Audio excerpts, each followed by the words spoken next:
लोकसभा निवडणुकीच्या निमित्ताने सध्या सर्वाधिक चर्चेत असणारा लोकसभा मतदारसंघ म्हणजे माढा लोकसभा मतदारसंघ। या मतदारसंघातून भारतीय जनता पार्टीकडून स्टँडिंग खासदार रणजितसिंह नाईक निंबाळकर यांना पुन्हा एकदा उमेदवारी घोषित करण्यात आली आहे। त्यामुळे यंदाच्या लोकसभा निवडणुकीत इच्छुक असलेला मोहिते पाटील गट हा या निमित्ताने नाराज झाला आहे। त्यामुळे धैर्यशील मोहिते पाटील हे कदाचित यंदाच्या निवडणुकीत वेगळा निर्णय घेण्याची शक्यता दिसून येते। त्याच निमित्ताने संपूर्ण मतदारसंघात फिरत कार्यकर्त्यांच्या तसेच मतदारांच्या भावना जाणून घेण्याचा प्रयत्न ते सध्या करत आहेत। तर दुसरीकडे महाविकास आघाडीमधून या मतदारसंघाची जागा ही शरद पवार गटाच्या वाट्याला जाते। वैयक्तिकरित्या महाविकास आघाडीच्या बाजूने विचार करायला गेलं तर या मतदारसंघातील ताकदवर महायुतीला टक्कर देईल असा एकही चेहरा सध्या त्यांच्याकडे नसल्या कारणाने माढ्याची निवडणूक ही यंदा एकतर्फीच होईल असंच काहीसं सुरुवातीला वाटत होतं। परंतु गत आठवड्यामध्ये शरद पवारांनी राष्ट्रीय समाज पक्षाचे प्रमुख असलेल्या महादेव जानकर यांना महाविकास आघाडीसोबत येण्याचे आवाहन केले। सोबतच माढा लोकसभा मतदारसंघाची जागा ही त्यांच्या पक्षाला देण्याचे आश्वासन देखील दिले। याचबरोबर महादेव जानकर यांनी स्वतः या मतदारसंघाची निवडणूक लढवावी असं देखील त्यांनी मत यावेळी व्यक्त केलं। याला सकारात्मक प्रतिसाद देत महादेव जानकरांनी देखील ही लोकसभा निवडणूक लढण्यासाठी जोरदार तयारी सुरू केली आहे। त्यामुळे महाविकास आघाडीच्या साथीने जानकर यंदा माढ्याच्या मैदानात असणार हे आता जवळपास निश्चित झालं आहे। याच कारणाने यावेळी माढा लोकसभा मतदारसंघाची निवडणूक ही अत्यंत चुरशीची होणार हे आता नक्की आहे। अशातच जानकरांच्या रूपाने माढा लोकसभा मतदारसंघात यंदा परिवर्तन होणार का याचाच आढावा आपण या व्हिडिओच्या माध्यमातून घेण्याचा प्रयत्न करणार आहोत। 2008 साली माढा लोकसभा मतदारसंघाची स्थापना झाली। तेव्हापासून या मतदारसंघात सलग 2 वेळा राष्ट्रवादी काँग्रेस पार्टीचे उमेदवार हे लोकसभेवर निवडून गेले। सुरुवातीला 2009 ला स्वतः शरद पवार तर 2014 साली मोदी लाट असून देखील राष्ट्रवादी काँग्रेस पार्टीचे विजयसिंह मोहिते पाटील हे या मतदारसंघातून लोकसभेवर निवडून गेले होते। याच कारणाने माढा लोकसभा मतदारसंघ हा राष्ट्रवादी काँग्रेस पार्टीचा बालेकिल्ला बनत चालला होता। परंतु 2019च्या निवडणुकी अगोदर विजयसिंह मोहिते पाटील यांनी राष्ट्रवादी काँग्रेसला रामराम ठोकत भारतीय जनता पार्टीमध्ये प्रवेश केला। त्याचा जोरदार फटका त्या निवडणुकीमध्ये राष्ट्रवादी काँग्रेस पार्टीच्या उमेदवाराला बसला। परिणामी त्या निवडणुकीत भाजपचे रणजितसिंह नाईक निंबाळकर हे चांगल्या मताधिक्याने पहिल्यांदाच लोकसभेवर निवडून गेले। अशातच यंदाच्या लोकसभा निवडणुकीत देखील भाजपने नाईक निंबाळकर यांना पुन्हा एकदा या मतदारसंघाची उमेदवारी देऊ केली आहे। त्यामुळे गत लोकसभा निवडणुकीत या मतदारसंघाचा किंगमेकर ठरलेला मोहिते पाटील गट हा प्रचंड नाराज आहे। धैर्यशील मोहिते पाटील ही या मतदारसंघाची निवडणूक लढण्यासाठी सुरुवातीपासून इच्छुक होते। गेल्या बऱ्याच वर्षापासून भाजपचे निष्ठेने काम केल्या कारणाने या मतदारसंघातून यंदा आपणाला संधी दिली जावी अशी भावना धैर्यशील मोहिते पाटील यांनी व्यक्त केली होती। परंतु पक्षश्रेष्ठींनी त्यांना डावलत माढा लोकसभा मतदारसंघाची उमेदवार त्यांना न देता पुन्हा एकदा नाईक निंबाळकर यांना दिली। त्याचमुळे मोहिते पाटील हे कदाचित यंदाच्या निवडणुकीत वेगळा निर्णय घेण्याची शक्यता आहे।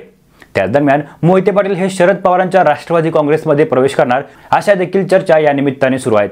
सोबतच महादेव जानकर हे देखील महाविकास आघाडीसोबत जाणार असल्याच्या चर्चा सुरू असल्याने माढा लोकसभा मतदारसंघाचं वातावरण हे सध्या हाय व्होल्टेज बनलं आहे। खरं तर महायुतीचा एक मित्रपक्ष असलेला राष्ट्रीय समाज पक्षाने गेल्या काही दिवसापूर्वी स्वबळावर लोकसभेच्या निवडणूक लढण्याचे स्पष्ट केले होते।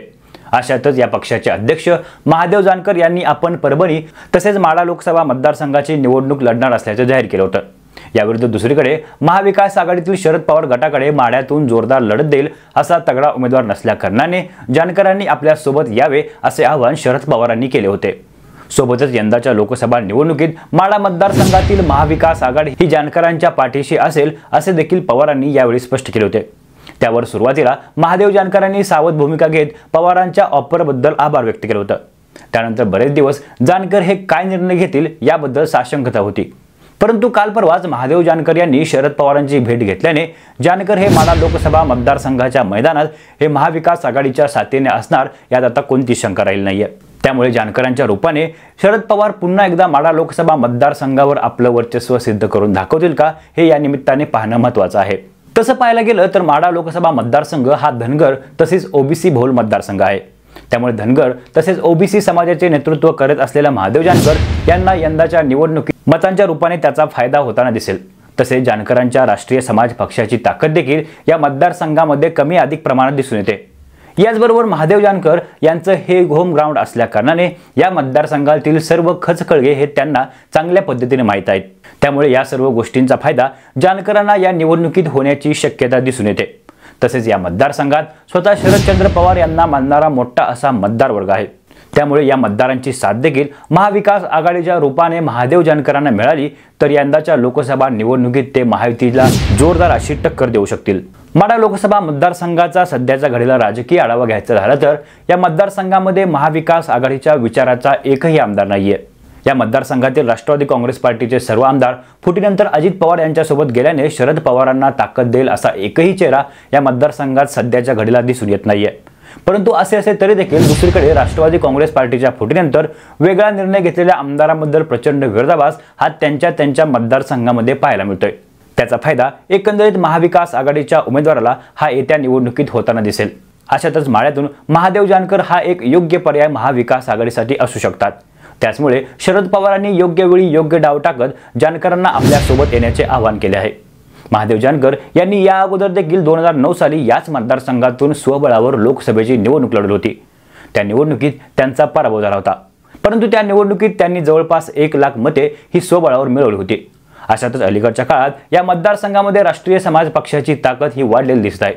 त्यामुळे यंदाच्या लोकसभा निवडणुकीत स्वतःच असा वेगळा मतदार वर्ग जानकरांच्या साथीला आहे। परंतु असे असले तरी देखील जानकरांनी ही निवडणूक जर स्वबळावर लढवली तर त्यांची निवडून येण्याची शाश्वती ही कमी प्रमाणात दिसून येते। तर याउलट महाविकास आघाडीच्या साथीने जर त्यांनी ही निवडणूक लढवली तर पवार आणि जानकर समीकरणाचा फायदा त्यांना या निवडणुकीत होताना दिसेल। परंतु आता जानकर हे महाविकास आघाडीसोबत येण्यास सकारात्मक असले तरी ऐनवेळी ते काय भूमिका घेतील हे पाहणं महत्त्वाचं आहे। सोबतच भाजपच्या धैर्यशील मोहिते पाटील यांची देखील काय भूमिका असेल यावर या मतदारसंघाची बरीचशीच राजकीय गणितं ही अवलंबून आहेत। धैर्यशील मोहिते पाटील यांनी जर स्वबळावर या मतदारसंघाची निवडणूक लढवली तर या मतदारसंघाची निवडणूक ही त्रिशंकू होण्याची शक्यता आहे आणि त्याचा फायदा एकंदरीत महाविकास आघाडीच्या उमेदवाराला होऊ शकतो। परंतु सध्याच्या घडीला धैर्यशील मोहिते पाटील आणि महादेव जानकर ह्या दोघांची नावे पवार गटाकडून चर्चित आहेत। अशातच शरद पवार यंदा माढ्यातून आपला कोणता पैलवान मैदानात उतरणार हे पाहणं महत्त्वाचं आहे। एकंदरीत सुरुवातीला अगदी एकतर्फी वाटणारी माढा लोकसभा मतदारसंघाची निवडणूक ही जानकर आणि मोहिते पाटील यांच्या भूमिकेमुळे यंदा चुरशीची होणार यात कोणती शंका नाहीये। अशातच पवार आणि जानकर हे समीकरण जुळून आलं तर यंदाच्या लोकसभा निवडणुकीत माढा लोकसभा मतदारसंघातून परिवर्तन होण्याची शक्यता आहे। अशा वेळी भाजपच्या धैर्यशील मोहिते पाटील यांची देखील भूमिका महत्त्वाची असेल। एकंदरीत येणाऱ्या लोकसभा निवडणुकीत माढा लोकसभा मतदारसंघातून पुढचा खासदार कोण असेल असं आपल्याला वाटतं हे आपण आम्हाला नक्की कळवा। आणि हा संपूर्ण व्हिडिओ जर आपल्याला आवडला असेल तर व्हिडिओला शेअर करायला आणि चॅनलला सबस्क्राईब करायला विसरू नका। तोपर्यंत धन्यवाद।